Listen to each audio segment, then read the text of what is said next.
Thank you, Mr. Chairman, and thank you so much for putting together this hearing. This is an incredibly important topic, and I think it angers most folks as they hear about this incident and the impact that it's going to have on over 140 million Americans. In the case of the Equifax breach, over 4 million in my state. And I just want to expand a little bit before I have some questions on Senator Cantwell's questions to Mr. Wilkinson.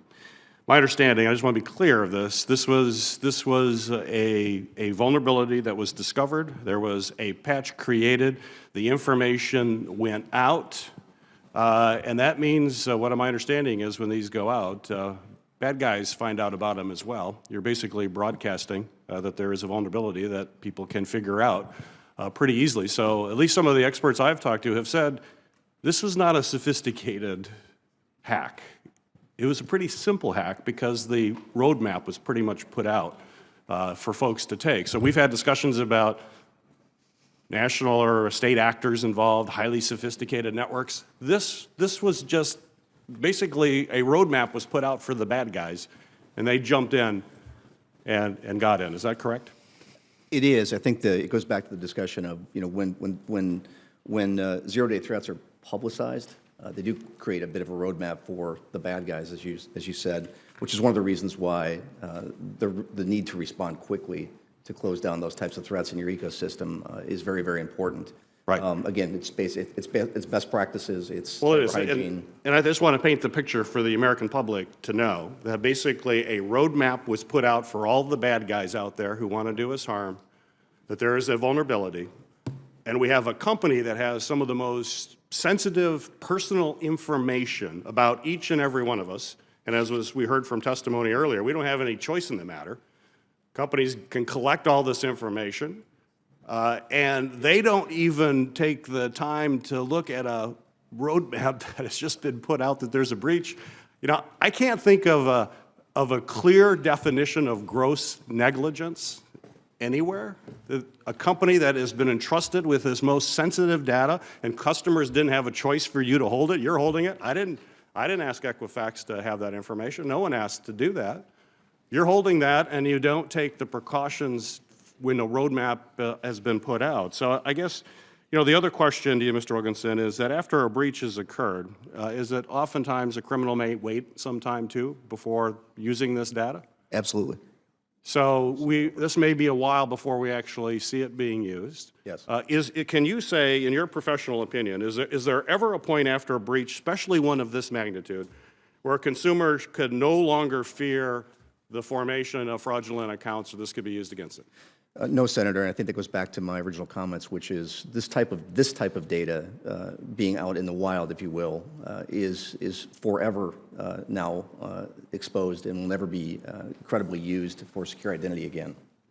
So we have to worry about this the rest of our lives. Yes. So we have to worry about this the rest of their lives. Mr. Barrows, you mentioned that there's free credit monitoring for 1 year.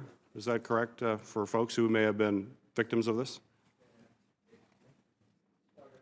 Sorry. Yeah, it started, and since we announced the breach on September 7th, we're extending this until the end of January, and after that point, you still have 12 months. So why only 12 months when we've heard that we have to worry about this the rest of our life? Because I strongly believe that the action that had to come out of this has to be to protect the consumers. For 1 year? Now, Why not for the rest of their life, which is the risk? The product that we have offered today is a step forward that direction where the consumer can lock and unlock their file, and it's free for life. But that is only with your company. This information, as we heard, can now be used with any of the other access to any of the other credit reporting agencies. There's all sorts of avenues now that you can basically use this information to create a false identity. And you're saying that your response as a company, you can lock your credit with us going forward, but you still have vulnerabilities with all of the other agencies. That they'll just go to it. I mean, this is pretty simple. If you're a bad guy, just don't go to Equifax. Go to one of the others. I've got the keys to the kingdom. I'm going to go other places. You know, we have to create incentives, and I've heard that from the panelists, incentives to stop this type of behavior and to make sure people put the highest standards in place. And certainly, gross negligence should never be acceptable. To me, what we need to do is, from an incentive standpoint, is if you're giving information of mine and I did not ask to have that information given, I understand you make money when you provide information to financial institutions. You make money on my information, which I have never asked you to use. At a minimum, you should let me know you're making money off of that information, and I should actually give you permission to give my information out. If you're going to make money, I don't understand why I don't have the ability and the tools for any kind of agency right now to be able to make sure that I have control. As we've talked about, this should be my information that we control. So, I'm out of time right now, but I think, this raises a host of major issues related to privacy and control of data. And right now, we don't have the kinds of incentives to get companies to really protect that information. You profit from that information. You don't protect that information. You allowed a simple, unsophisticated hack to have access to 140 million people's most private information. There needs to be some strong liability. Companies that do not protect information and jeopardize Americans for the rest of their life need to be subjected to strict liability and need to be stepping up and making sure that those consumers are protected for the rest of their lives. And hopefully that's something we can consider as we move forward in this committee. Thank you so much.